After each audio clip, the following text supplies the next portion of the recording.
Hey there, good evening everybody. Hope some of y'all are able to jump on live with me tonight. We're going to play with some watercolors, talk a little bit about Bible journaling. Let's see, make sure I can see y'all in the comments here.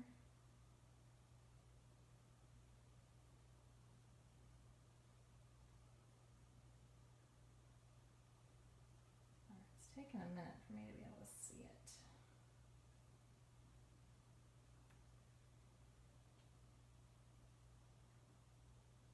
Okay, there we are. Let's see if anybody was on. Hey Carmela. Alright, so I'm going to give just a couple minutes for people to jump on. Hey Cheryl. Make sure, say hi. Hey Marpy. So let me know you guys are on, you can hear it okay, all that happy stuff while we're jumping in. So just kind of a recap. This is our third week of Facebook Lives on kind of an intro to Bible journaling. And even though I say intro, it really is for all levels. So if you've been Bible journaling for a while, I think there's plenty here that's going to bless you. Yes, ma'am, you are in the right place, Marpy. Hey, Cheryl. And if you've never done anything before, as far as Bible journaling or art journaling, this is still for you. Nope, Carmela, you're good. You don't need to print anything out. This is just actually my printout from when we started, and I'll talk about that in just a second. And then I'm actually going to move that out of the way and show you guys some fun stuff. Hey, let's go. Hey, Kay. Okay, I'm glad some of y'all can join me. So anyway, this is for all skill levels. So if you missed the first 2 weeks, they're in the video tabs if you guys want to catch the replay. The first week was a little bit more in depth about why we Bible journal and what it means. And that's why I have this just as a reminder to remind us that this is really what it's all about. I always start with prayer and then reading the scripture. And then the Bible journaling itself is the reflection and the response to what you've read and what God's spoken to you. So that's what sets Bible journaling apart. Hey, Mitch. From just say art journaling, which again, art journaling is great too, but that's just what makes this different. Is it's a response to something. It's that meditation and response. Not as much about the quality of the artwork, although we always want our pages to look nice and to try some new fun creative things. So that's what this is about. But what I'm going to show you in any of the videos is something that anybody can do. Okay, so, and as opposed to most of my videos where we just, or any of my classes, usually we focus on like one technique and we talk a little bit and that's the focus. This is kind of the intense version.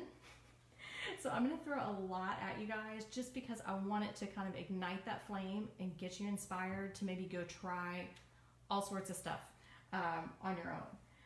And of course, hopefully you'll be able to try some of them with me too. So tonight, basically, we're using watercolors or water-soluble almost anything. We're going to talk about that too. Hey, Shannon. So let's go ahead and get started because I have lots of cool stuff to show you guys.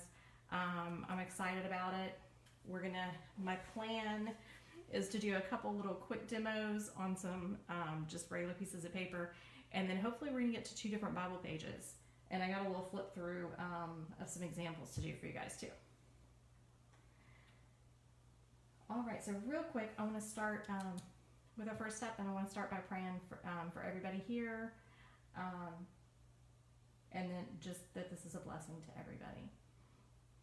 So Lord, I just ask you to bless everyone who comes in contact with this, the ladies that are watching live, anybody that watches the replay, Lord. I just ask that you show them something special, Lord, that you bless them, that this encourages them to get in your word and interact with you more, and to get to know you in a better and deeper way, and that it'll encourage and bless them through the joy of the creativity that you've put in them.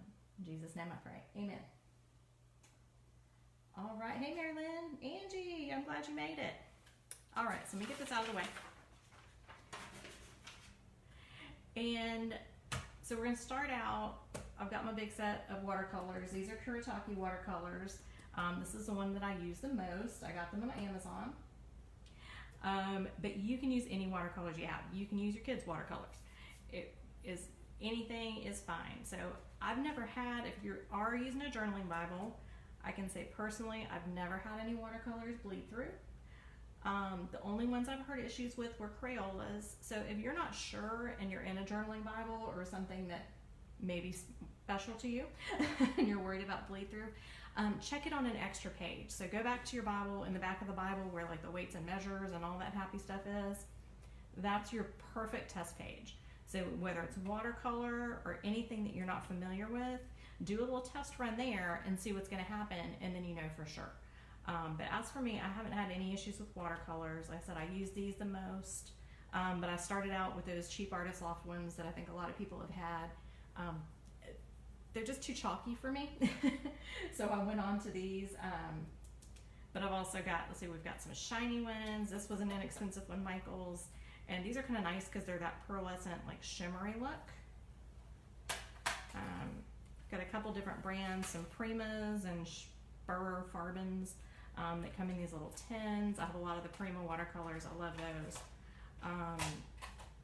And then I've also just grabbed my scribble sticks, which are like a watercolor crayon. They're similar to like a Neocolor crayon. And I've got some water-soluble oil pastels. I did not grab my gelatos tonight, but they're similar to all of these. They all kind of work the same. So just so you know, there's all sorts of options out there for watercolors. And then there's two ways pretty much to go with them. You can either use a jar of water and just a regular paintbrush, or for those of y'all that aren't familiar, they have these cool water brushes where you can put the water in the handle and squeeze it out as you go. These are awesome, especially if you're traveling, or if you're in a small space, or like if you're going to meet up with people to Bible journal. Everything's all in there. You don't have to worry about the extra cup of water and spillage and all that stuff. I have used the oil pastels in my Bible. Now these are water soluble, so these are different than a regular oil pastel. So let me open these up since you're asking. So that's, if you want them to be water, to respond to water, you need to make sure they say water soluble. Otherwise, regular oil pastels repel water. They are the exact opposite. But these are kind of fun. But they literally just look like regular crayons, sort of, kind of. So let me grab a test sheet and we'll start with those. Just to kind of show you guys how some of this works. So they're a really creamy crayon, unlike like a Crayola crayon. They're really creamy, almost like a gelato, or almost like lipstick is how they feel going on. I'm just gonna grab a couple of these colors and put them on here. And the neat thing about these, especially if you like mixed media, that kind of thing, is you can keep it where it has that dry, like crayon sketchy look, or you can activate it with water. So if I take my little, hey Elizabeth, hey Brenda, hey Beth, all right. It's good to see y'all popping in. Right, Cheryl, so you are right. Now you can use oil pastels, but they regular oil pastels like you have when you're a kid do not activate with water. So very important just to know the difference. So you can see here, and this is just an index card that I grabbed to make some easy test kits. So you can see they start to activate and move around with the water. Orange and green were not the best colors to put next to each other, so I'm not going to blend them together. But you can see they're pretty vibrant. The pigment spreads around nicely. Honestly, these are pretty inexpensive too. I think this was like $7 or $8 for a set of 24 on Amazon. So if you're looking for something like that on the cheap, they are not bad at all. Now they do, they're not as waxy as a gelato when they're activated, but they are a little waxier than a regular watercolor crayon. So once they're dry, they still should be okay to write on, but just kind of check the feel of them. Yeah, so they are similar to a gelato. Obviously they're cheaper. And they have points on them. But they're going to react similar to a gelato there. And like I said, I just did not grab my boxes of gelatos tonight. But same idea. And you can do the same thing as you can with a lot of them. If you want to, instead of scribbling on the paper, you can scribble on your mat. This is a plastic mat. Well, if y'all can tell that on the video. There's a plastic mat under my card here. So you can scribble on them like that, and then activate it with water, and then literally just use it like a watercolor. Okay? So again, same thing with the gelatos, same thing works for Neocolors and these little scribble stick guys. Okay, so these, I said, are pretty comparable to like your Neocolor. Let's pick a similar color. So I'm gonna grab the orange just to kind of like see how it compares there. These go on a little drier than the gelato and the oil pastel. They don't have that like lipsticky feel, but then they also don't have the waxier finish. These and the Neocolors have more pigment in them as well. So that is one difference that you'll see. As you see how like this one is a lot lighter because it's less expensive, so it doesn't have quite as much pigment in it. And I can do the same thing. I can pick it off my mat and it still, see how much brighter it is. And I can even do it straight off the crayon like that. Okay, so those are neat too, especially like I said, if you're on the go and you don't want something super messy or that takes up a lot of room. Watercolor crayons are fun. I have watercolor pencils, but honestly I don't really use them a whole lot. I prefer the crayon because it's harder to do that same trick with a pencil. They're not as soft, they don't have quite the same pigment. Hey Amanda! Yeah, the script sticks are a lot of fun and they're really super pigmented. I was really happy. I compared those with Neocolors and they're just as pigmented, and I got these like super cheap for like $5 on the Hobby Lobby clearance. So I'm real happy I snagged those when I did because I wasn't really sure if I was gonna like them, but I do. I'm just gonna wipe that off. Again, this is my little dollar store kitchen cutting mat that I'm using up under here, which is awesome. Okay, so I'm gonna put those away. I'm gonna use regular watercolors for most of this. I just kind of wanted to show you guys what options are available out there. But truthfully for me, now if I have a small amount of space and I'm traveling, again, I'm probably going to I might go the watercolor crayons, but I really love just pan watercolors like this. Or in the tin, because the little tins are easier to grab with you and go too. So let me show you something like, this is how these fold out. Okay. So you can see this is the palette for this one. This is the Prima watercolors. This is the Odyssey palette. They have all sorts of different palettes. And I've got one that's just like the primary colors.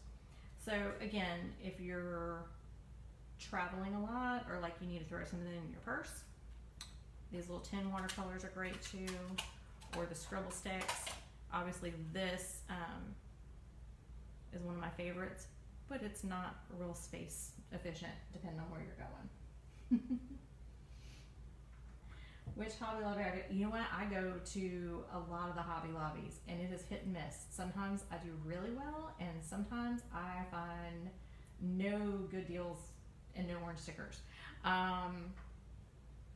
So it totally just depends, but usually the one either at Mandarin or in Town Center, Cheryl, are the ones that I go to. So let's see. So let's start off. I think we're just going to use these little index card guys for now. And what I'm going to do, I'm going to start off just spritzing my watercolors to go ahead and get them activated. So I don't know what colors I'm going to use yet, so I'm just going to spray them all. Okay. So what I'm going to do first is we're going to do smishing watercolors. And I know some of y'all have done this with me. So some of this, not everything's going to be new to everybody. Some of you it will be, but some of it might be a great reminder or a different way. The way I usually do it is I take these little sandwich bags, not the ones with the Ziploc, the like old school ones that fold, because they're super cheap for a big box of them. There's like 180 in here. And the other thing is they won't disappear because nobody uses these in the kitchen anymore, right? Like, why would you want a baggie without a Ziploc on it?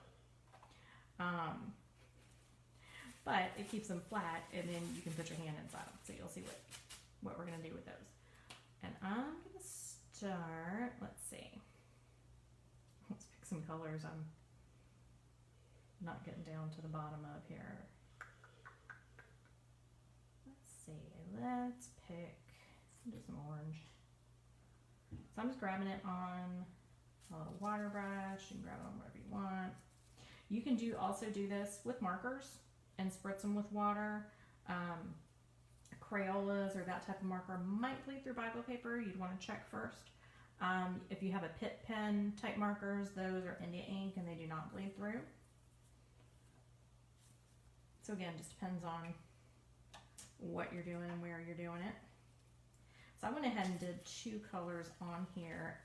And you can do this with plastic packaging or acetate packaging, like things come in. Like I said, I just like these little sandwich baggies. I think it's super helpful because I can crinkle them up and then kind of smush. I folded it up too much, folded all the color up. Okay. And then you kind of smush it on. Okay, so you can get that speckled look, or if you want to spread it out more, you can kind of rub the plastic around. Okay, Julie, you're having a hard time hearing me? Is anybody else having a hard time hearing me? I made the, that I'm talking away from it. Is that any better? Because I am looking down, so I'm sorry.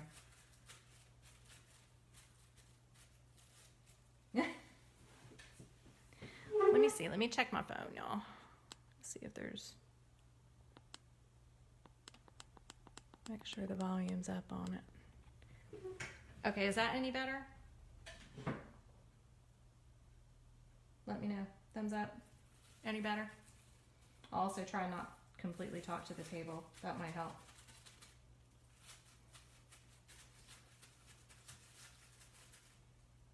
Okay, in the meantime, I'm going to keep smishing.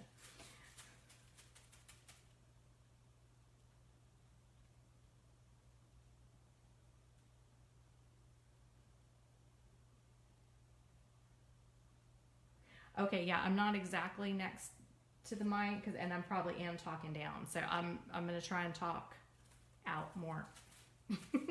Guys, let me know. Bear with me. All right, so again, fun speckledy background there. You can add some more colors to it if you want to. And I'm going to, like I said, because I have so many fun things to show you guys, I'm not doing a full page with these, but I'm going to show you in my little flip through in a minute some ideas of how you can use this type of thing. Okay. Oh, good. So we're getting better. Okay, y'all let me know if it drops off again. I don't want to find out I've been talking to myself the whole time. Okay, so that's kind of fun. That pops that yellow out a little bit. So again, now you've got a background. You've got rid of the scary white blank page or blank column. Super easy, splash of color background, and then you can go on and do whatever you want. You can stamp, sticker, do another sort of image on it. You can watercolor something else, whatever you want to do. So that is our first watercolor fun time there. And like I said, there's so many different things you can do with that. It's just a neat thing to play with. And like I said, you can play with all sorts of water soluble things, markers and watercolors and watercolor crayons and all that, and get the same effect. Yeah, the plastic baggies are just the for me, super easiest way to do it. And like I said, they last forever, like forever. Okay. So there's our one guy. Let's see. So one of the things I want to show you guys too is you can use a little washi tape.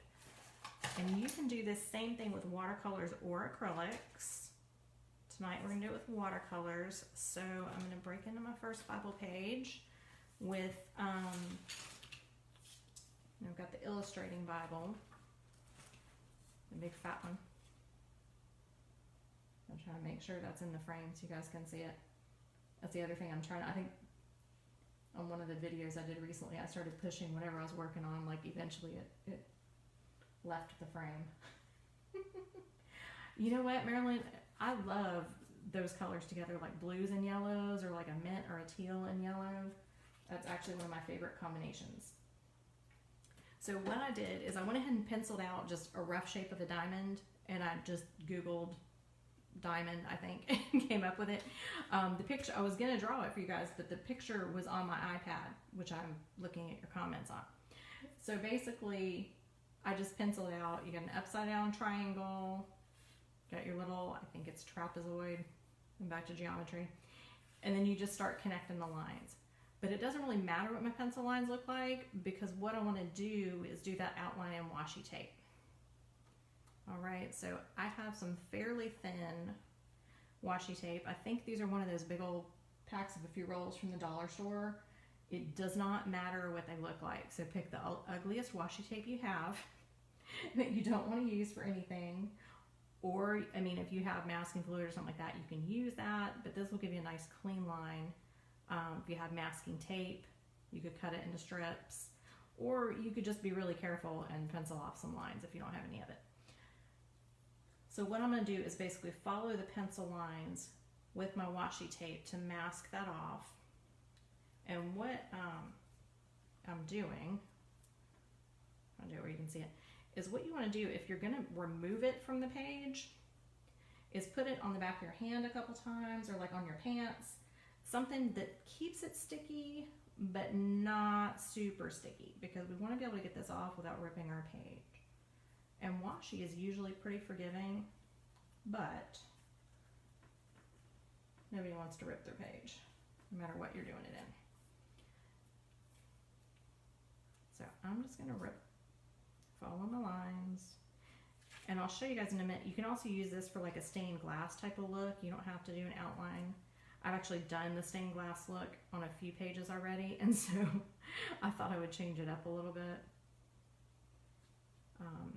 So I'm going to do this with watercolors, but you could easily use acrylic paint like what we used last week, especially if you do it with a baby white. It gives you a similar look to a watercolor, but using an acrylic paint. And then that way it doesn't get all gloppy up under the tape.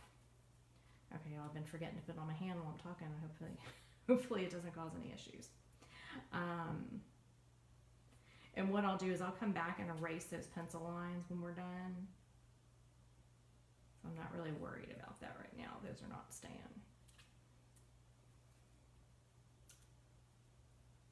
Yes, ideally you do not want to use a heat gun over washi tape, especially if you're going to remove the washi tape. Thank you.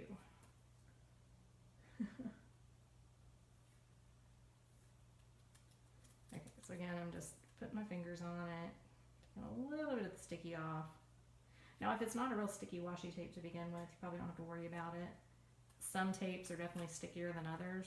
I mean, I've had some that like would stick forever, and then some of it where you end up having to almost glue it down to get it to stay, so it just depends. But again, great use for random washi tape that may not be all that pretty. Sometimes when you get those in a pack, or like I said, sometimes you just need it and you can grab whatever's on sale because it doesn't matter what it looks like.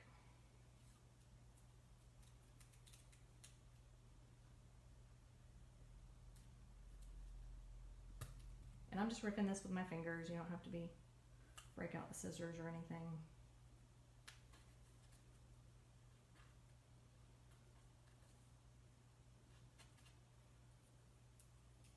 We're almost there.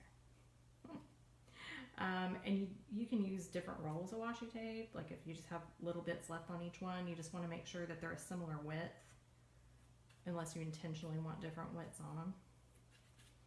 Okay, so there's my diamond, and probably might have mentioned, I'm doing this on page, on Matthew 5:16, where it says, "Let your light shine before others so that they may see your good works and give glory to your Father in heaven." So there are a lot of different pages and verses that you could certainly pick to go with a diamond, or like I said, you can just do the stained glass effect and you could use it on anything for background. So this is a pretty, I said, widely useful type of technique here that you could use on all sorts of pages or art journaling, whatever you want. So now I'm just making some diagonal lines to kind of mimic the diamond or a stained glass look if that's what you were doing. So if you wanted to do a stained glass look, you just make the angled lines and don't worry about the diamond shape. Thank you, Cheryl. Thank you for putting that verse on there for me. Yeah, feel free. If y'all see people asking questions or you hear something that's important, please feel free to put it in the comments. Because I can only do so many things at once. I'm trying my best.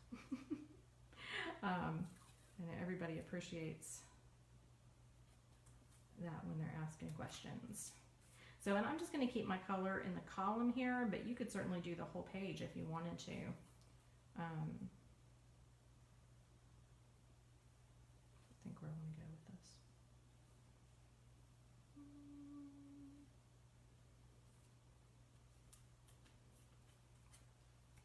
The nice thing is, if you don't like where you put it down, you can just pick it up and put it somewhere else. All right.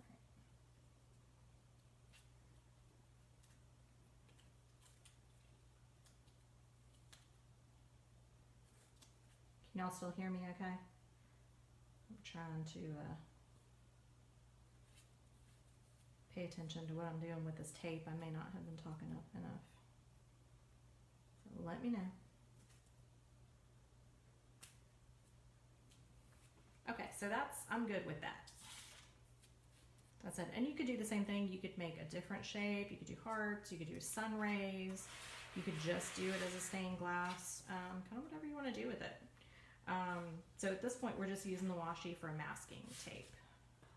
Literally to mask off where those lines are. So now I'm just going to grab my water brush. And I think I'm going to grab a blue from my old, whoops. I'm going to clean my water brush off first because I just made that green.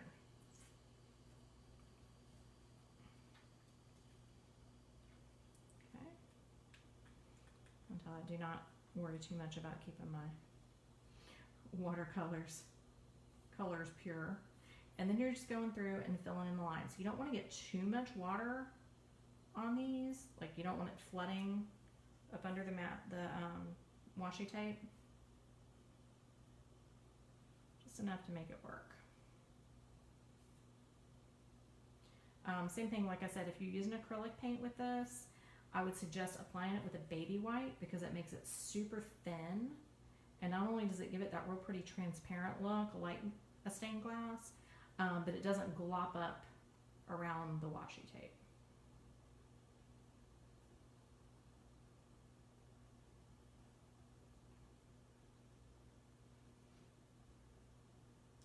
So, no, Leah, I don't ever prep my pages. Actually, I mentioned at the beginning my suggestion if you're not used to using watercolor, especially if you're in a journaling Bible or something with a thinner page, just double check if you have some extra pages in the back, like the weights and measures pages, double check your watercolors on your pages. But I don't prep my pages, ever, really. I don't care for the way watercolor responds on gesso anyway, but I just tend to go with things that don't bleed through, at least not enough that I worry about it. And that way I can kind of just do whatever I want without worrying about prepping pages. So let's see.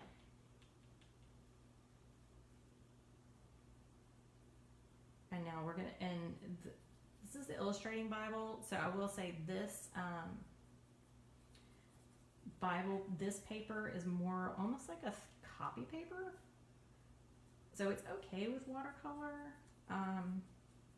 It truthfully is not really my favorite, but it works. But actual Bible pages are crazy how much water they can take on without being a problem. And I'm actually gonna show you guys that on the next page. So don't be scared of putting water in your Bibles. Was the point of that. Well, I said, just playing with it, and you can always play in a sketchbook. I said, Bible journaling does not have to be done in a Bible. It can be done in a journal. It can be done in a sketchbook. I like the mixed media sketchbooks, like by Canson. They have them at Walmart. That's a great paper because it takes acrylic paint, it takes watercolor. It's a thicker than a regular paper. So I'm just picking some like colors that go nicely together, like this blue, yellow, and green. Probably one of my favorite go-to color combinations. Again, so you guys can do whatever works for you. Make sure that if you guys try these, please post them for me and tag me on them, because I would love to see what y'all do with them, because that's what's so fun, is seeing how everybody does their own things their own way and their own version. Okay. Yeah, a lot of people were doing like sidewalk chalk too with the stained glass look. So yeah, it doesn't have to just be in here. You can kind of use that same effect for all sorts of things. Let's see. Trying to decide where we're going here. Let's go with like a teal blue. Good night, Andrea. I'm glad you were able to join us for a little bit. I can't wait to see what you do with it. And hopefully you can catch the rest on the replay. So just a reminder too, if anybody did misses any of parts of these, or if you guys maybe missed the first week or two, they're over under the video tabs on this page. If you just click on the word videos wherever it is on your device, all the lives should be there, and you can rewatch them or share them or link them or whatever you want to do with them. This is a public page, so if you have friends that want to watch them or what have you, they can easily get to them. They don't have to join anything, or there's no special privilege settings or anything like that. Right. There's some more yellow here.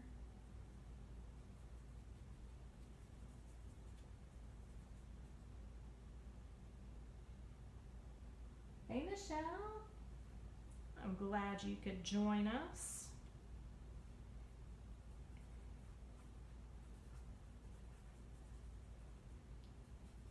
All right. So again, I'm just filling in my little color blocks here, because I'm just trying to think things out so I don't end up with like too many color blobs that are the same next to each other. Honestly, that's probably the hardest part of this, is just thinking out where you put your colors.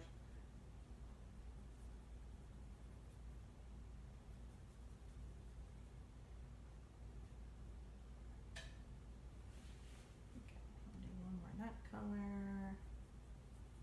Okay, now here's where we cross our fingers and hope everything goes well here in a minute. We're going to take the tape off.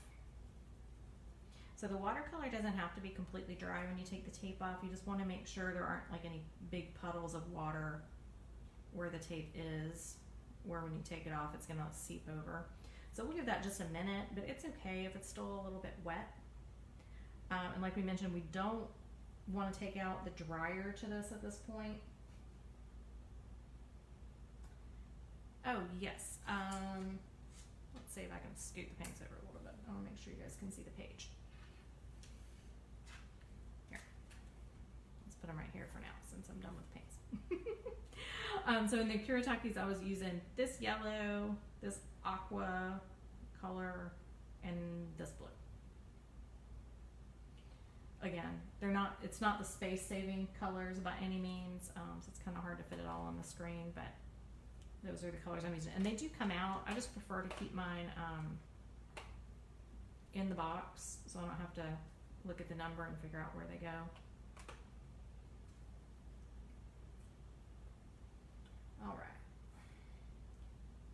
All right, I'm going to try and peel this tape up, and hopefully the spots I forgot about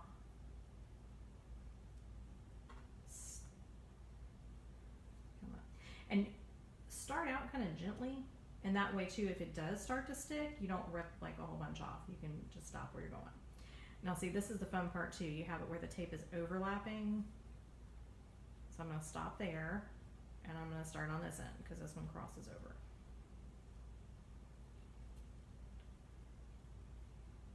Now this one's overlapping. And you could pull straight through it. I just find it's easier if you pull the top ones off first. Pull that page down. So there's one. These are coming out pretty well. Now again, see how that wasn't quite dry, so it's bleeding over a little bit. I'm not really worried about it, to be honest.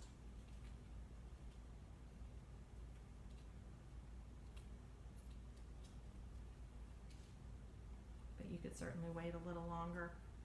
And because we're not putting a lot of water on this, the watercolor shouldn't take too long to dry all by itself anyway. It's not like if you were doing a wash with a ton of water. Which yellow? Yes, ma'am, the third one. So I would call that, it's almost like a fluorescent lemony yellow. It's the third one to the right, so right here.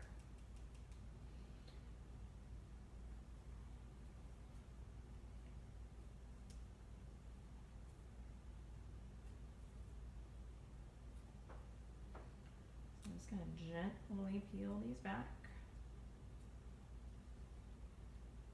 And again, if you feel any resistance, you just take a minute. But these are coming up pretty well, so my little trick worked. Plus I'm pretty sure this is like dollar store washi tape, so it may not have been like the super stickiest to begin with. Washi tape in general is more gentle than other types of tape, so it should come up, but it's always better just to be safe when you know you're going to be peeling it up.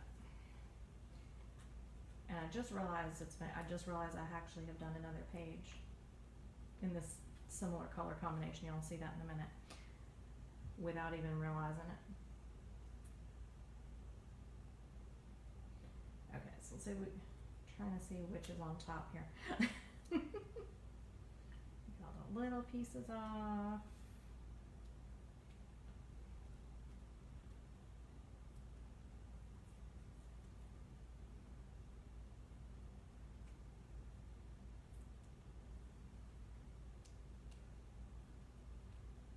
You'll see how some of them are kind of connected, so they're just coming off with each other. Hey, Elizabeth. I'm glad you could join me.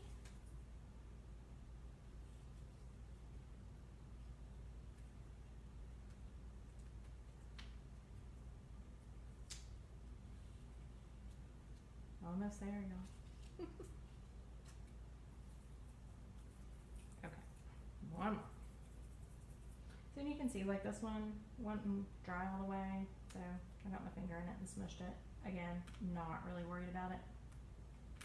I could put a little bit of clear water on that and probably blot it up. But I'm also probably gonna put words on this. I'm not terribly concerned about it, to be honest. And you could always also go over it with like a white gel pen or a white paint pen if you wanted to lighten it. But a lot of times with watercolor, water almost acts like an eraser. Not all the way if it's real saturated, but a lot of times you can pull it right back up. Let me go ahead and block that green one before I stick my finger through that too. Didn't that come out pretty? I think that is pretty. Now let's see. Now usually I would use a white eraser, but since I have a pencil handy, I'm just going to use the pencil eraser. Now what I do want to be careful of is I've got a couple of wet spots. I don't really want to blow the eraser bits into the wet spots where they stick to my page.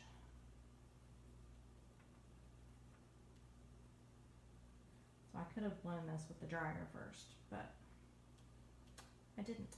So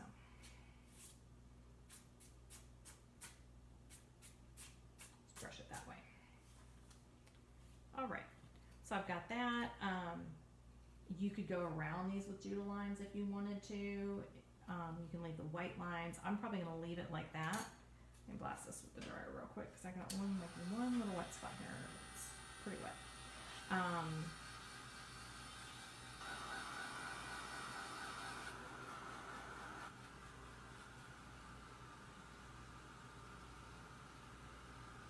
going to get that dried up so it doesn't get smeared into my white lines with me being careless. Okay. So there we go. So when it's like definitely good and dry, I'll add some lettering. I may just pull that back in and do it at the end if we have time. But again, so that was our verse that I used for this one was, let your light shine before others so they may see your good works and give glory to your Father in heaven. So I'll probably just write something like shine bright or something along those lines on there. But I'm going to wait a little bit and we're going to move on so we can get to more of this fun stuff. Also, side note, I didn't use that dryer very long. If I was going to use it very long on this page, you need to pull the plastic away. You don't want to start melting things. Okay, so I'm going to put this aside. I can finish that up in a few minutes.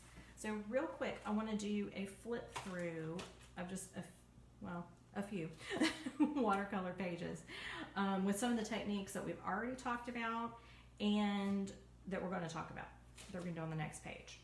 So right here, watercolors out of the way.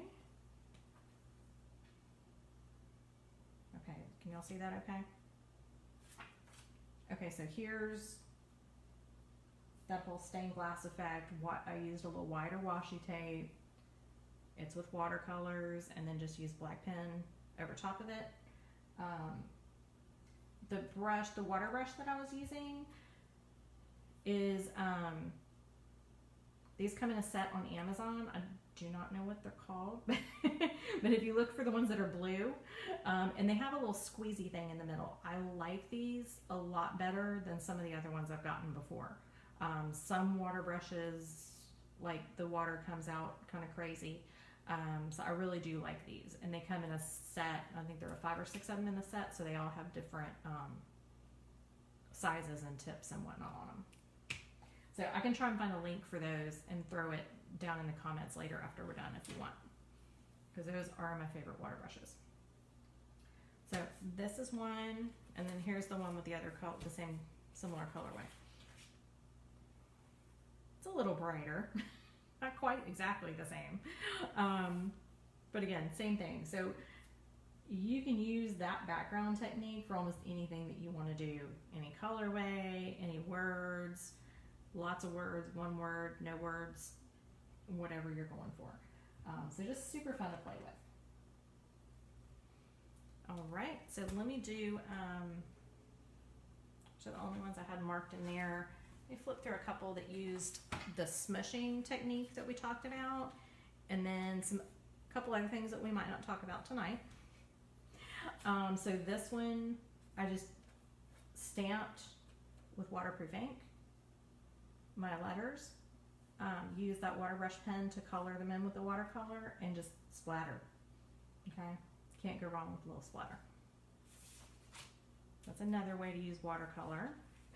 Again, trying to fill you guys with all sorts of just encouraging ideas. I don't flip through this just for the record to think my pages are all that. It's just I've used a variety of techniques, and so I kind of want to share as many as I can with you guys because something might resonate with you. If Elizabeth is still on here, she had done a tutorial on this in one of our groups. So this is the watercolor dripping, and you literally start with the blobs of watercolor and get enough water on there that you let it drip down. You can also do a similar thing where you get plenty of wet watercolor on there and blow it with a straw in any direction you want. So that's another thing. Okay, here's one with a smushy background. So you see this pink and green background. Same thing, sandwich baggies. And then I added my cherry limeade on top with some stamped words. This one, Shannon, if you're on here, I know you remember this page, is really just blobs of watercolor with lots of water. And that's one of the things I want to show you tonight. and you just let the water bloom and run into each other, the colors run into each other, dry it, and then you can add whatever doodle lines with black pen, white pen, whatever you want. You just have fun with it. And this honestly is one of the most super relaxing things to do for some odd reason. I don't know why. Yeah, Cheryl. Yeah, that's what I want. I just want to fill y'all with ideas. I really do. Especially going towards the weekend. Just super fun. Okay, so this was done with my scribble sticks, and it is watercolor. So it's a scribble sticks, and the triangles were done with a little gel plate. You don't have to use a gel plate. That just happened to be what I was showing. You could make your own triangles, and then so all of this then is just the scribble sticks. I believe at the bottom here I actually wet the scribble stick crayon and did that, and that's part of the reason it's so kind of saturated and drippy was because I put the water directly on the crayon.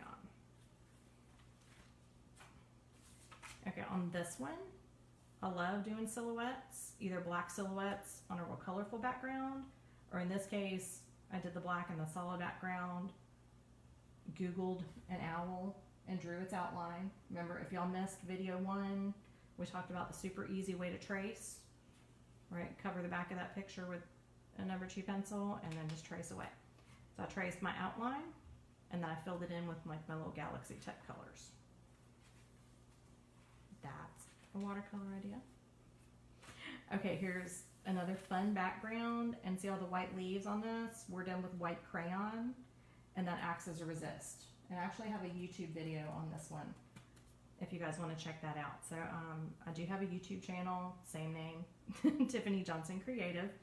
So you can do all sorts of things with this, but again, that's just white Crayola crayon, draw whatever design you want, and then it repels the watercolor and keeps it white.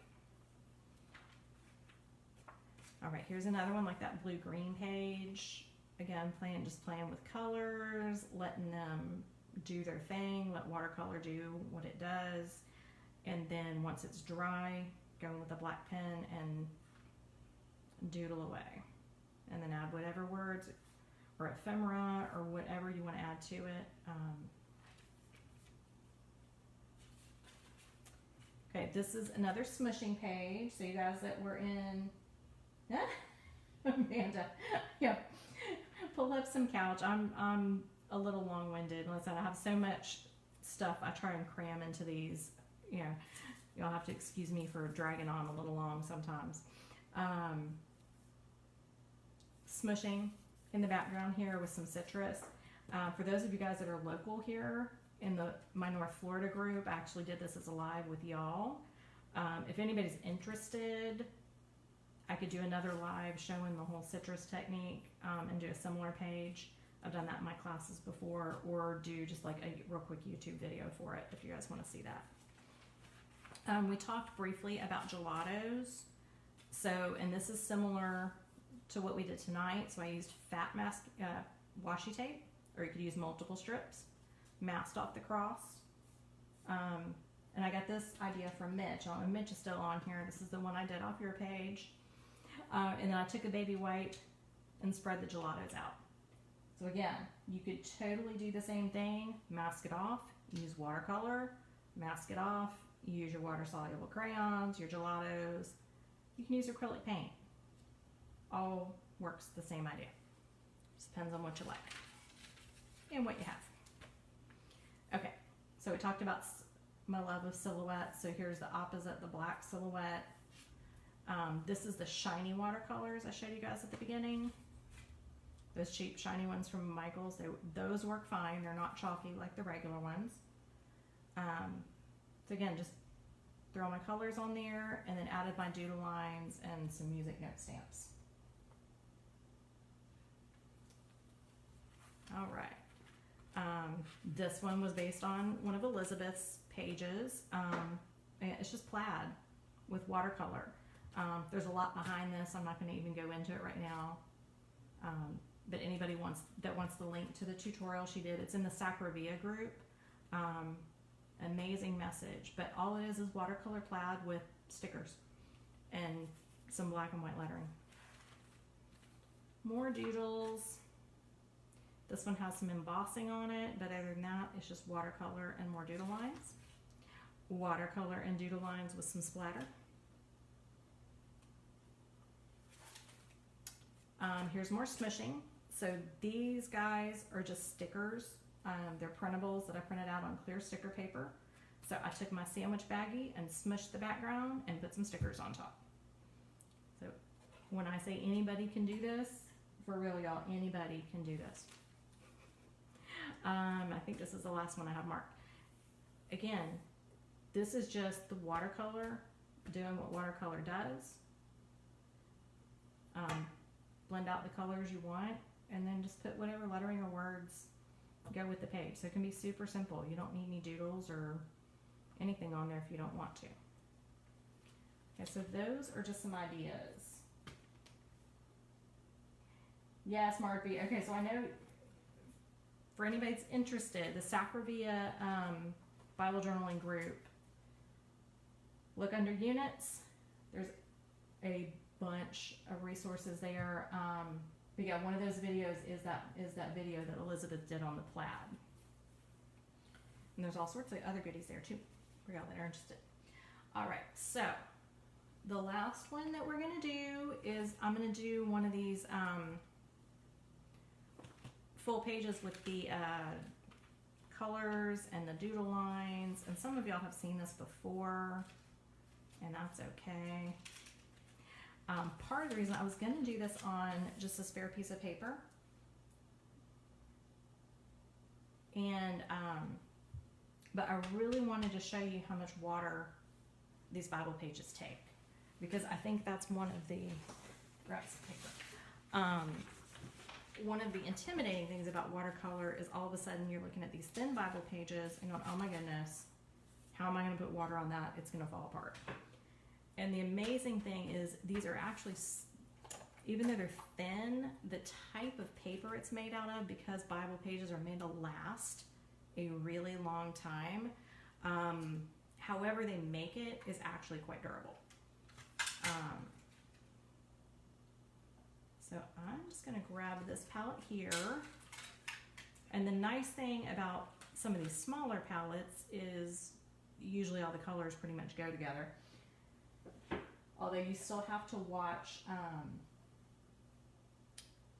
your colors that will make mud. So anytime you have, just to go back a little bit, a little color theory, if you have colors that blend all three of the primary colors, they can make mud. So say like purple and yellow, because purple is made of red and blue, and you add the yellow, they look great next to each other, but if they blend, they neutralize each other. So it's just something to keep in mind. It also is helpful if you're trying to make a neutral color. You just want to know that you're making it. So let's see. I'm going to grab some of this purple. And you know what? I'm going to grab a different brush. It's actually one of the things I wanted to tell y'all.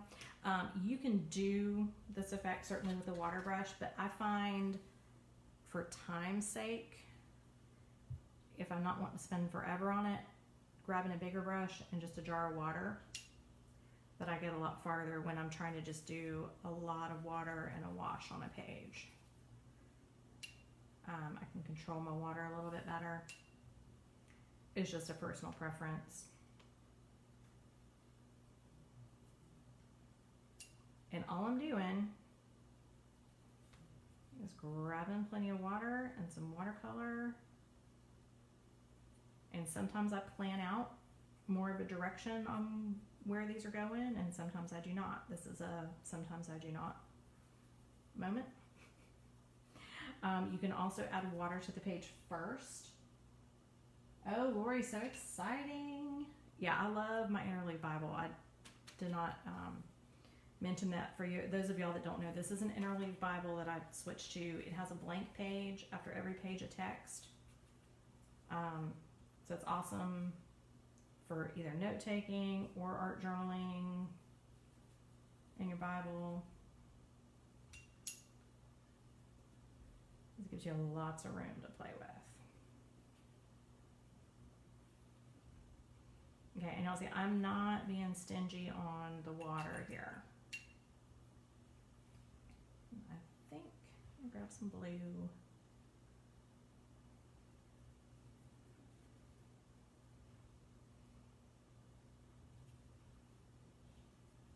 And I'm okay with them blending together. And blue and purple next to each other. They're next to each other on the color wheel, so they play nicely together.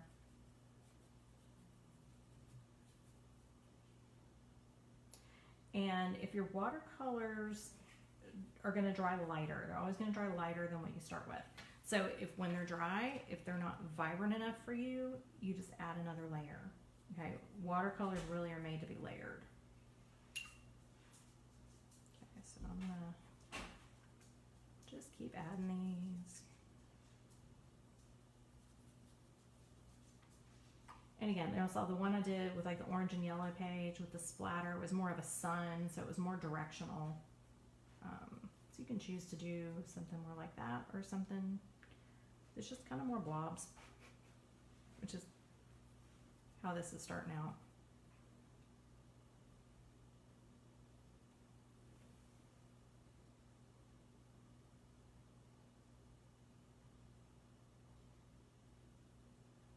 I'm telling you, Elizabeth, that page and that message that you did on the plaid like had a special anointing on it. So I'm still sharing about it. So I will shoot you guys the link as well to that. It is in the Soccer Via group, so if you're not part of that group, I think you'll have to join it to see it. But it's a wonderful group. There's lots of great resources there for both Bible study and Bible journaling. And we've got a ton of fun stuff and more things planned coming up. So you'll definitely want to keep your eye out there. Okay, I think I'm going to add some yellow. And you'll notice I intentionally did not add the yellow next to the purple because I didn't want it getting all weird. It may turn a little green where it mixes with the blue. I'm okay with that. And I don't really mind if it mixes with the purple too much, as long as I don't end up with a big ball of mud when I'm done. Okay, so y'all see how it's like dripping and blending, and I can hold my page a little bit to control that or to encourage it. So sometimes I want it to drip, or I might want it to drip a certain direction. See how much water is on there? Like it's just sitting there. So if you're used to working with watercolor paper, this is one of the big differences, is watercolor paper tends to suck up that water real quick. Bible paper does not. I like that sometimes. You just start to kind of learn to use it to your advantage. But it's just something to be aware of. It's totally different as far as the surface. Okay, so I'm going to let some of this move around a little bit. I can see it. I really don't want it moving too much towards my the center of my Bible there, so I'm going to actually dry some of that up. It's getting a little too wet. Other than that, we're going to let it move around. I don't want that water soaking into the spine there. So let's see, we get a little drippage going. And now the blue-green page that I showed y'all earlier with the white lettering on it, especially because those colors all obviously play very well together. I didn't have to worry about how they blended. I actually covered that page in watercolor, decided it had not moved around enough, and so I sprayed it with my sprayer, like the whole page, just saturated it, dripping it with water. So when I say these pages can take a lot of water, they can take a lot of water. Like I mean it. So don't be scared, is my point. You can add more layers, you can add water.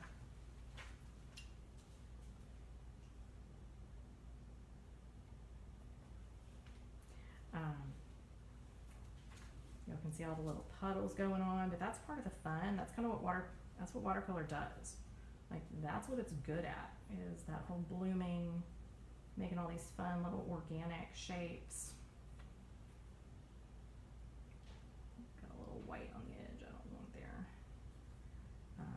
And then by adding all those layers, you get all the depth of color, even though we only use 2. You got some lights and you got some darks.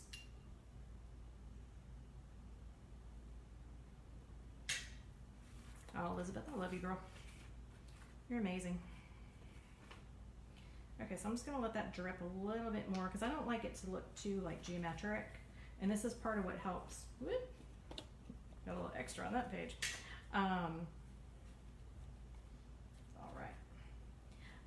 Keep it from looking too blobby. Like we started out with kind of some fairly boring little blob spots. But by adding more water, add a little bit more color, it starts to get a little bit more interesting, I think. And speaking of which, that actually just reminded me of another watercolor thing, which I did not show y'all. But you might have seen recently was, and you've probably seen other places, the whole doodle bird thing. So where you take the watercolor blob and then take a black pen and turn it into a bird with whatever doodles you like. Let's tip it this way and see what happens. So again, there's a YouTube video I posted for that. There's tons of other people that have done it too. And then I also did a live over in Sacravia using that on one of my Bible pages. So I can link that below too if anybody wants it. Again, it's just all about trying new things and having fun. At least that's kind of the way I look at it. All right.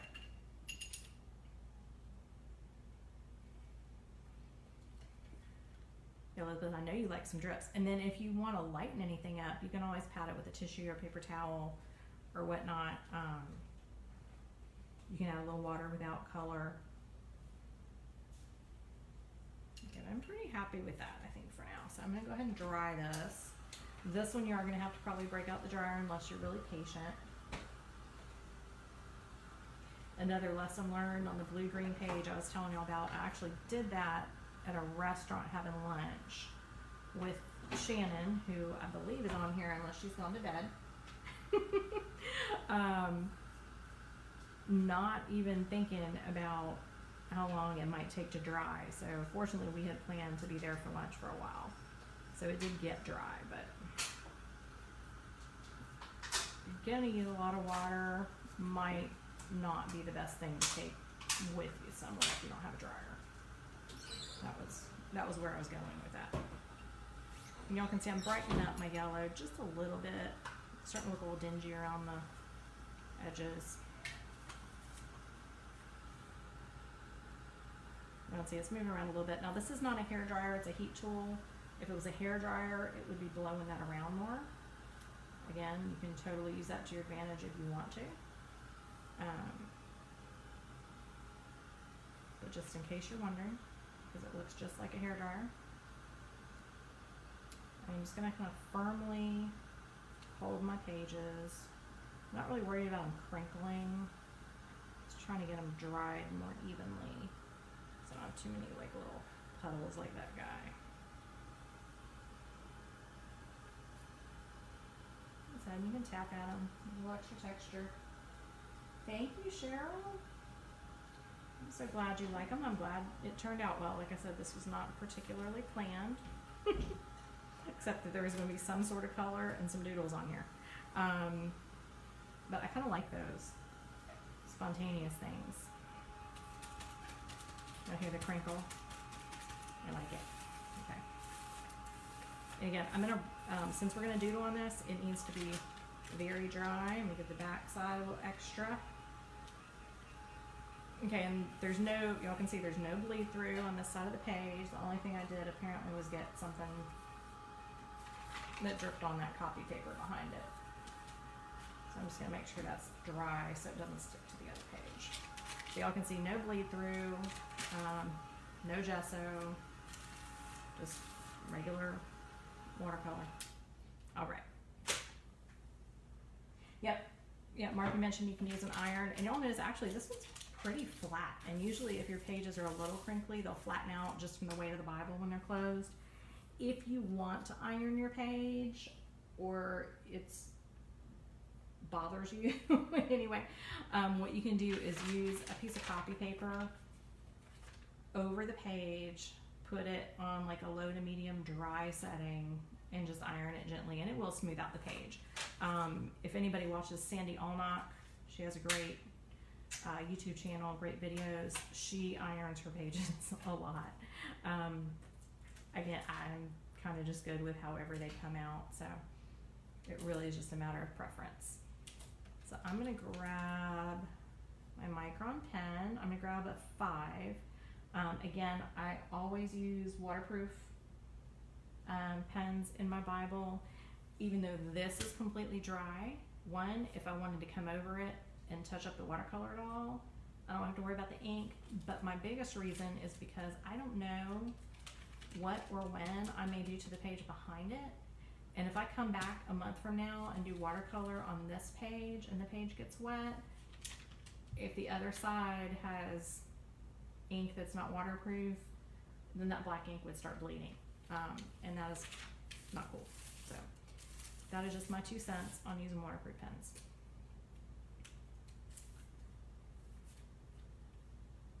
Hey Nora, I'm glad you could join us. Okay, let me make sure I'm not missing any of y'all's comments. I promise I will go back to in case I miss anything.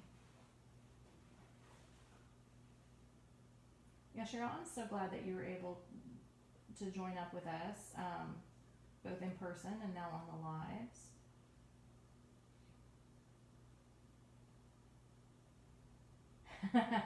Elizabeth said it looks like 70s tie-dye. It kind of does, and I'm kind of a tie-dye fan. I'm actually wearing a tie-dye shirt right now. So that might have something to do with it. It's subliminal. Okay, so Cheryl, most pens will say they're waterproof, but just like this one says waterproof. So Microns like these are waterproof, and you can usually get these in a pack with different nib sizes, so you can get them like super skinny to fatter. I've got a couple here that are different widths. So these are all archival and waterproof. I also use a Sharpie No Bleed, not a regular Sharpie, the ones that say No Bleed. Those have worked well for me. Faber-Castell is a great waterproof pen.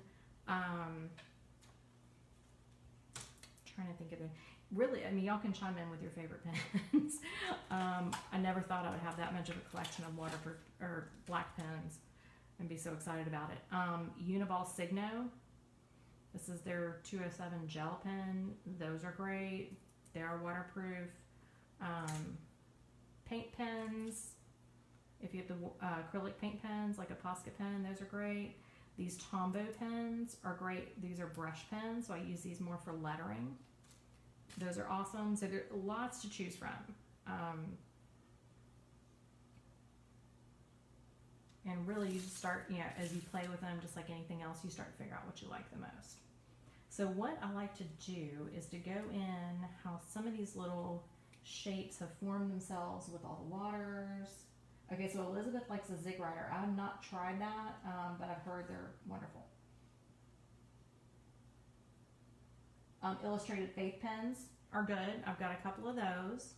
And again, those are just harder to find. If you already have them, they're great, but it's one of those things as they start to dry up or you've used them up. I don't order a whole lot from them, so they're harder to replace, but they work great. So I'm just going to go through here and start doodling. This is not by any means an exact science. And when I do it, everybody can do however they want to do. When I do it, I kind of like to go, I'm not following the lines exactly, because I actually like those watercolor lines to show some. I think that's part of what's fun about it. And you'll also notice I tend to do like a double wiggly line instead of just one outline, that I'll kind of come back, and not to make it bolder, just to make it a little bit more interesting. So I can go around, say, this guy with my wiggly beauty of this is you're not trying to make a straight line. So for some of us that have a hard time doing that when you try, it's just a beautiful thing. So now we can call it whimsical. It's intentionally not drawing a straight line. And you can put as much or as little detail as you want. You can add geometric doodling. You can fill in the little spaces with dots and lines or whatever you want.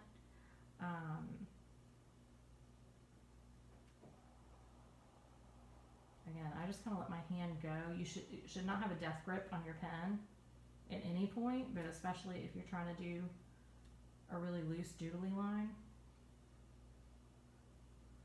Okay, and you notice too, depends on how much pressure you put down, how thick that line will be, so you can control it a little bit.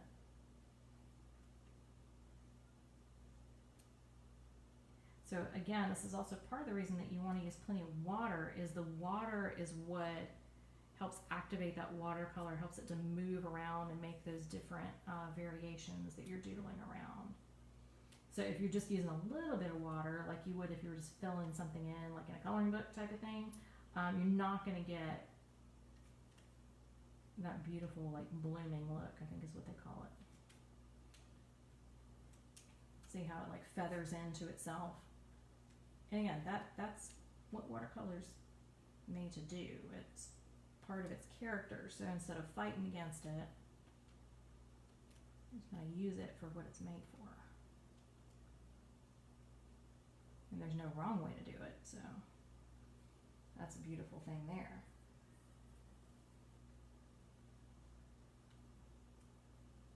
Yeah, I like the idea too. Not only do I like to be able to see it, but it feels less rigid to me. If I feel like I'm trying to trace a line, I'm instantly going to be a lot tighter with whatever I'm doing. If I'm trying to, like, trace an exact outline around something. Again, I don't know. I'm not going to add a ton of detail in this. And yeah, it's just personal preference. Like, some people might want to cover, by the end, you're going to see all the doodle and very little watercolor. It's your page, so it's up to you. I like to let a lot of the characteristic of the watercolor still show through. So as much as I enjoy the doodling, and I really do, like, this is just super enjoyable to me. When I get new watercolors, I'll just splotch them on a page for, like, a color swatch and doodle on them. It's just fun.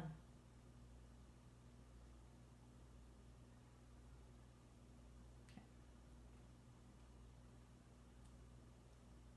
But I do, like I said, I like to leave a little bit so I can see some of the variation in the watercolor and not cover it all up. I just want to kind of enhance it. A little extra interest on the page. You also want to kind of keep in mind where you're going with it. If you know you're going to do words or anything big on it like that, you want to think about where they're going to go, not completely cluttered up with too much doodling. Or you can incorporate the words in with your doodling, like you can fill in little words in each little section if you want to. And so again, this is one of those techniques that you can use for so many different pages. It's not just like a one-time, one image type of thing. Again, it's also great if you're doing like a mixed media sketchbook. Doesn't have to be in your Bible, but I did want to show it in my Bible just because of the water factor. As I said, I think a lot of people are intimidated about putting water in their Bible, which is completely understandable. But now you know, it's okay. And you don't have to use gesso. Because even if you're someone who enjoys prepping your pages, Shannon, the one thing about gesso is it's made to protect and prime the page, so it actually acts as a barrier. And the thing about that is, with the way watercolor works, is it, instead of letting the watercolor kind of soak in more and do this blooming and absorb and all that stuff, is it tends to puddle. And so it just doesn't get the same effect when you're using watercolor on it. Gesso also tends to have a slight texture, even if it feels smoother, like some of the better ones. You tend to see the texture a little bit in the watercolor. Again, you might like that. And it's your page, and you can do it however you want.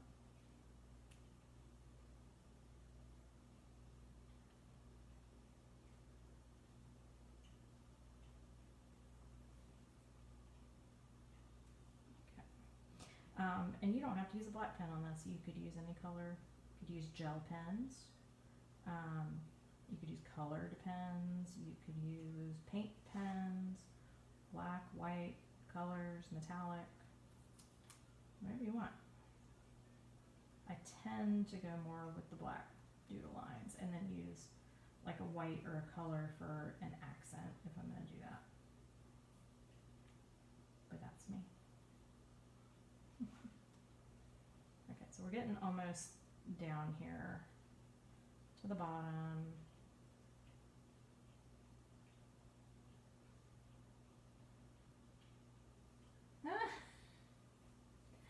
Did it look like you're replying to yourself? I just caught the comments. That's funny. Also, Bethany, you'll have to let us know if the Stabilo pens, how they work out. I'm glad you're enjoying it. I always feel like I don't know if you'll really want to watch me doodle this much, but the other part of it is, to be quite honest, is it feels weird if I leave a page not feeling completed, like if I just did part of it. So I wanted to at least get some doodling on the whole page because it makes me feel better. And if you're watching the replay, you can always fast forward through this. It doesn't hurt my feelings, it's okay. But like I said, this is something, the process itself I find really enjoyable. And then like I said, I love these techniques that you can use on almost any page that you want to do, and it works. I say because it's really easy to get intimidated by that blank white page or that blank white column and just stare at it and go, what am I going to do with that? So again, this is one of those things where you start slapping down color and then build the rest on top of it. Oh, Angie, I'm glad you're enjoying it too. Okay, so I think for me that's about all, probably all the doodling I'm gonna do. I'm not gonna get, like I said, I mean, I could go into all these little nooks and crannies here, but I kind of want some of that blending and that watercolory part to show by itself. So I'm gonna put that pin away. If you want to add white details, Marpy, I don't know if you're still on here. I know you love some white dots, girl. White gel pens are good. I like the Posca pen with an paint pen with an extra fine point tip. I just find they work a lot better for me than a gel pen. So I'm going to come through here. I'm just going to put a few dots here and there. Not really going to do anything too super fancy at this point, I don't think. Just give it a little interest. Because it's kind of all one tone except for the yellow. It's kind of that middle tone, so I think the white will kind of make it pop a little.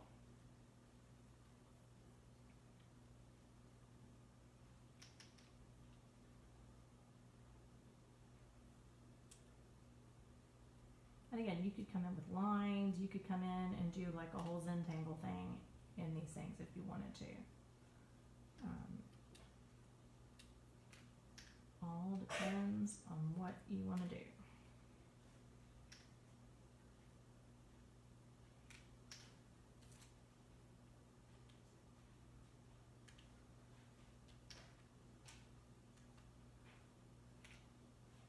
You do want to be careful you don't stick your hand in one of the wet ones like I just did. So if you did, or if maybe it needs to be a little bolder. Sometimes when I first start using the paint pen, it comes out a little light, so I'll go back and double up on that to make sure it can be seen.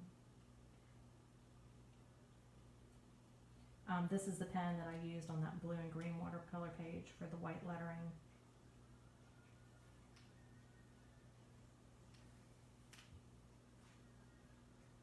Oh yeah, Lori, paint pens are awesome because they're acrylic paint. So it's just like the acrylic paint you would use in your Bible. They don't bleed through. You can get that fine detail, and especially if you have the ones with the fine tip like that on there, they're great for writing.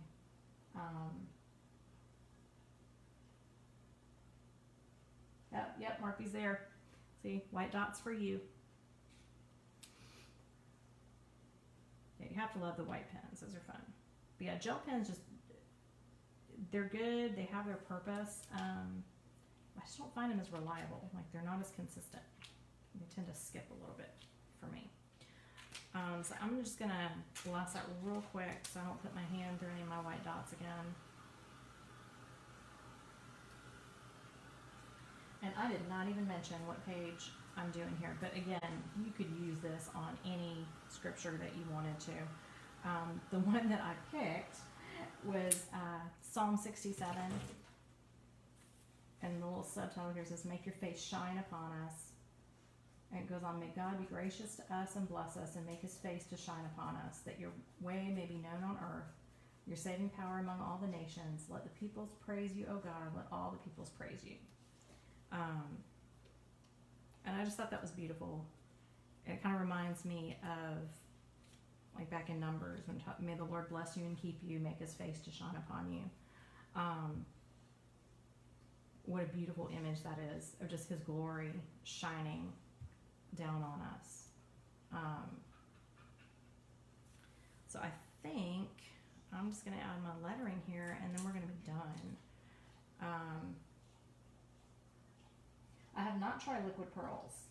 I have not actually even heard of liquid pearls. So feel free to share what they are and if they work in your Bible if you try them.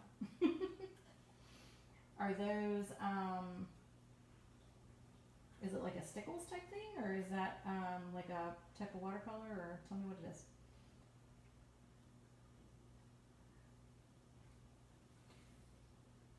Talk amongst yourselves and let me know what those are. Keep chatting. I've mentioned before, when I put letters on my Bible, you can definitely, if you're real particular, pencil in where you want them to go. I've also mentioned before, patience is not my strong suit, and so I do not do that most of the time. What I usually do, and you'll see me doing it, is kind of air write it, so I know where the spacing is going to be, and then I just kind of wing it from there. So, like I said, you do you when it comes to that. And it also depends on how particular you're going to be with how it comes out. So, I'm going to write shine on us, Lord. And I think I can make that fit. It may not be straight, but that's okay.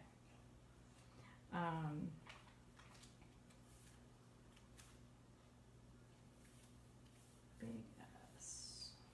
Okay. So what I do first, typically, and I'm not a hand lettering expert by any means, is I'm going to go through with single strokes and place my letters.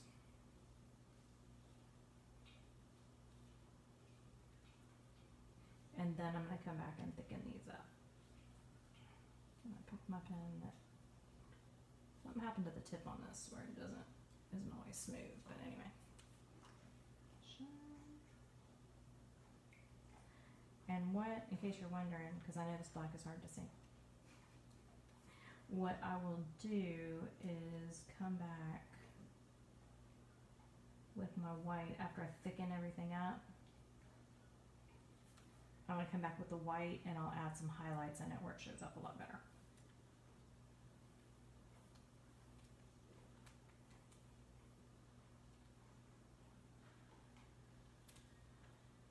I may even grab a thicker pen to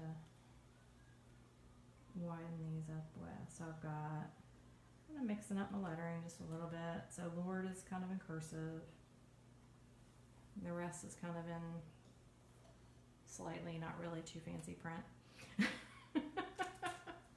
And since I'm doing pretty big letters, I think on these bigger words, I'm going to try my big brush pen to make it wider now that I know where I'm going. So it doesn't take me forever to fill this in. And again, this is India ink, so it's waterproof. It's Faber-Castell pen. They don't bleed through. Okay, so I want the whole thing to be wider, and then I'm basically widening up what would be my downstroke. I'm not really worried about making it all super fancy.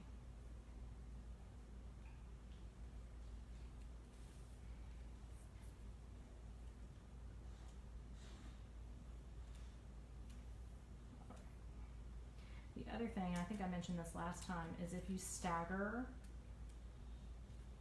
the where the tops and the bottoms, and there's a name for that and it's escaping me, your letters, where they begin and end, then not only does it add some visual interest, but it also covers up if you don't necessarily write in a straight line, which happens to be one of my weak points. I tend to end up with letters that like are going in a diagonal or whatever, end up being a little wonky. That's kind of a trick there that really does add some visual interest, but it also hides lots of mistakes.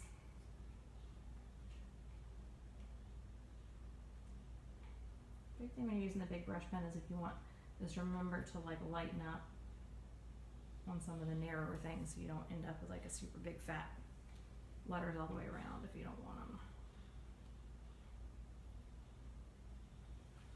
I've got like a glare on this, so I'm trying to see what I'm doing. Okay.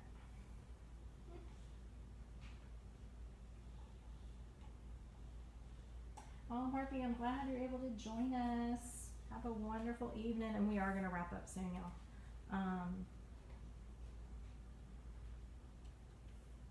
And real quick, while I'm lettering this, if y'all would like to do another week next week, let me know. This is kind of these lives have been kind of mirrored off classes I've taught in the past on Bible journaling, in-person classes. I did a 4-week class at my church for a couple years in a row, and this is kind of modeled after that, but I wanted to be able to share with lots of people, and what better time than when lots of people are at home. So if you guys want to do another one of these next week, let me know. If you do, I'm kind of thinking, again, I'm trying to stay along the lines of things that people have at home, throwing lots of ideas in there, so I'm thinking more of a mixed media route, with like some collage, so like grab any kind of fun little scrap paper, and we can use napkins.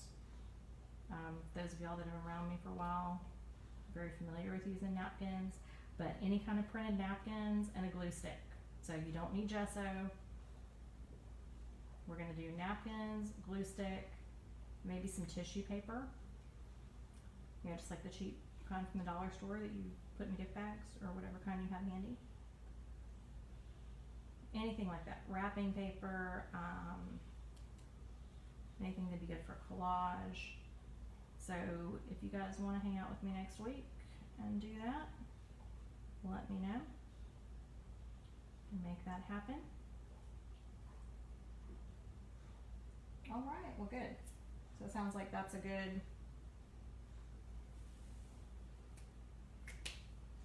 idea for everybody. So start thinking now. I'm gonna go on a little scavenger hunt if y'all have some fun printed napkins or tissue, any kind of tissue paper, Elmer's glue stick, like for real, we're not, nothing fancy. If you have, how many of you guys have washi tape? I've done before, also done like washi tape collages.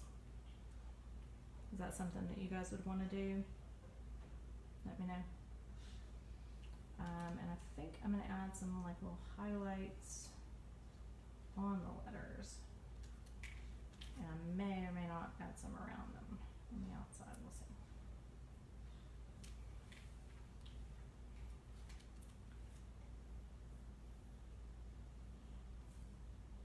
I'm just kind of doing some lines and dots that would look like that little white highlight. Like if you draw an eyeball on somebody and they always have that little white dot. It's pretty much the same idea.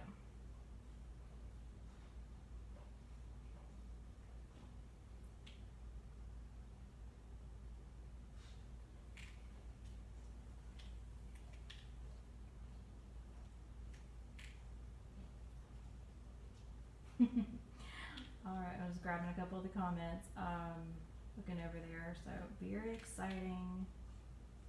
Like I said, if for any reason y'all don't have any of that, you certainly don't have to go out and get anything.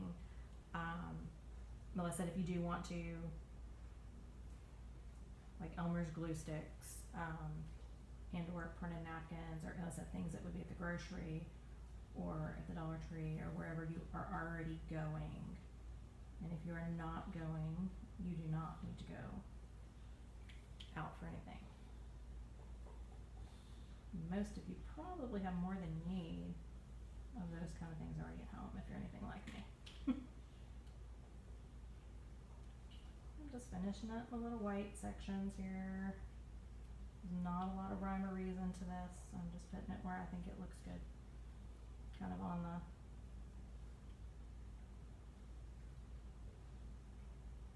curves.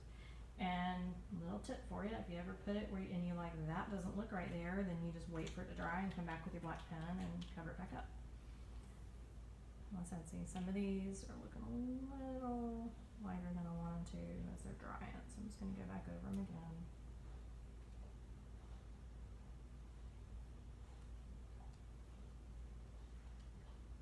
I think sometimes it like soaks in a little bit depending on what you're writing on. That's okay. And see how as I go along though, they look a little brighter, so I think as the paint starts flowing through there more.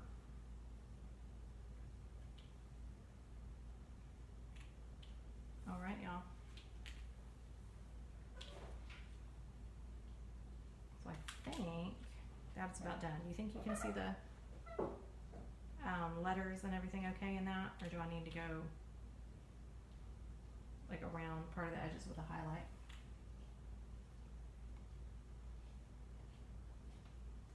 Yes ma'am, Angie. Yeah, just super easy gift wrap type tissue will absolutely work. So we'll do some fun stuff with that. Okay, so what do y'all think? Is this done? Do we need anything around the outside of the letters? I said I'm actually getting a little bit of a glare, so it's kind of hard for me to tell. So I'm going to lift it up a little bit. I'm kind of liking it the way it is. Alright, y'all tell me what you think. And then we're going to wrap this up.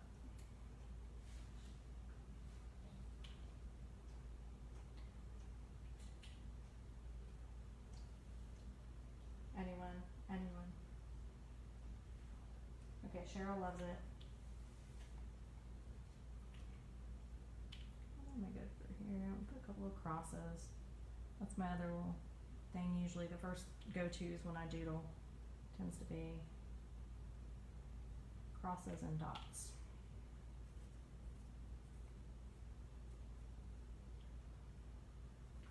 So I'll put some down there, put some up here. So that your eye like moves around the page.